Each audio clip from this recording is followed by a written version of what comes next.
Here we go with another daily 8-track tape repair video show. It is Tuesday, April 2nd, 2024. Thanks for joining me. Today we're doing the Beatles, the Red and the Blue.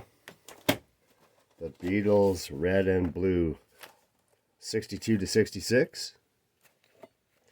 And 67 to 70. So actually, this is my second crack at this video today. I put it in and did all the repairs and it didn't record properly. So I'm just going to show you the tapes. I put new pads. These guys needed new pads. You know, today is the 51st anniversary of the release of these albums. That's right, April 2nd, 1973, the Red and the Blue came out. So anyways, they both got new pads in them. Let's play a little bit. Picture yourself with a set of new pads. Here's the other one.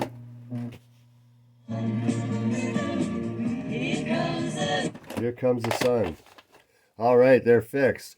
You can get these pads now from a seller on eBay that goes by the name 8-Tracks and Repair. He's in Sweden, and you can get 100 of these for 20 bucks. It's a great deal. I'll be fixing plenty more tapes in the future, that's for sure. So the Beatles, the Red and the Blue. Have a listen to them today on their anniversary. Have yourselves a great, great day.